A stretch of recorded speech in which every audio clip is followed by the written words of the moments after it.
Brian joins us in Oklahoma City. Brian, welcome to the show. Thanks, guys. So I just had a few questions for you guys. All right. We have a few answers. Let's do it. I hope so.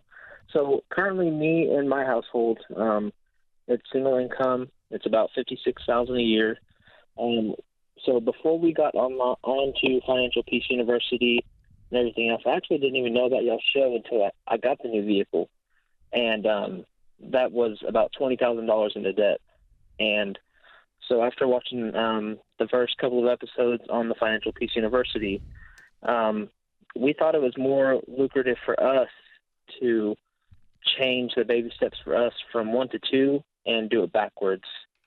Pay off our debt first and then save, because our budget's real tight and we wouldn't have been able to save the $1,000 completely up for like 4 or 5 months. And I felt like that was way too long for us to try to save up $1,000 versus keeping credit cards and not paying more on our car that we could have paid over that time. What do you guys think about that? Well, Brian, my brain hurts because you just said the word lucrative while also saying you have $0 in the bank while you pay off debt. How is this a money-making scheme to you? So, well, I don't necessarily think it's a money-making scheme. I think it's more along the lines of it's going to help us pay off debt faster, and then we can save afterwards. What happens if you get a flat tire? Well, I have a side job that I make about $500 a weekend on. That's your emergency fund, dude. That's it. You just said $1,000, yeah. $500 a week. So you can 2 weeks, you'll have $1,000. Ta-da! Right. Well, and that's kind of what I had always thought. But that was aside from our regular household income, because the other thing is DJing weddings, and so it doesn't necessarily always happen. But all of your income, all of it. Side hustles, front hustles, back hustles, top hustles, bottom hustle, all the hustles, all that dumps into as your household income. So if you have a household income of $56,000 and you make an extra $500 a week, you're going to toss that on top of that, and all of that together is piled in there. Okay. Okay. Brian, I'm listening to this story. I don't see this as an exception to the rule. I don't see you as unique or special here. You save up $1,000, then we attack the debt using the debt snowball from smallest to largest, ignoring the interest rate. And I might look at selling this car. What's it worth? I have no idea what it's worth. We just bought it, I think, in May. Before I even found out about. Call and see what you can get for it, and if you can get even Steven for it, then go sell it and then buy something half the price. You have another car? Yeah, it's a beater car, and I mean it's paid off.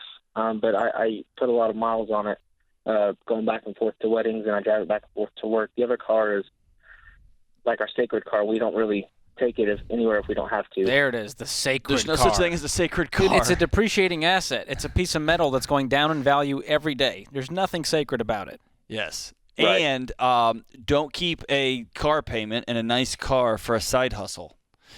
I had to, when me and my wife were getting out of debt, I don't tell the story a lot because it makes me sad and it makes me want to cry, George. I had to sell a couple of my guitars.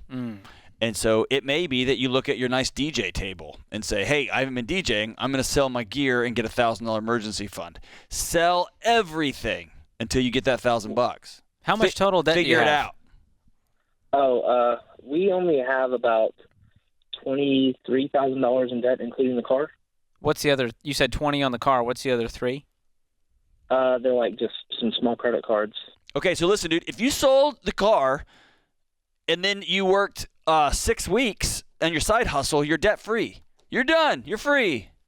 Right. Before we got the car, we were only a couple $1,000s in the debt, but we didn't really have a good car for us to use, and it was more of a headache to try to find a good used one. So, and it was real hard for us to get financing because we had bad credit. And before David Ramsey, before we found out about Financial Peace University, we really didn't know, the principles of.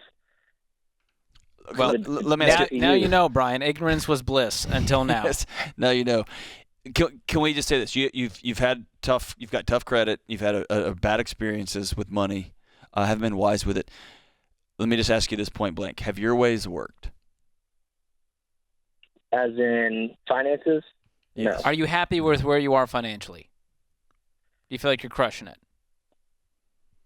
I feel like I could do better. I don't think I'm crushing it, but I know that I'm not doing. That's all we're horrible, here to but we do could is always help you do better. That's when I help you do better, man. In this program, millions of people have done it. The baby steps are in the order they are because they've been tried and true over millions of people, and you're no exception.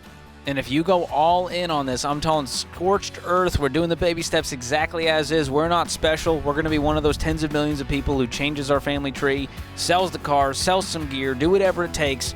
Man, it will change your financial situation, and even better, it's going to change you. It's going to change how you make decisions. Stop saying, yeah, but just go do it. Go do it.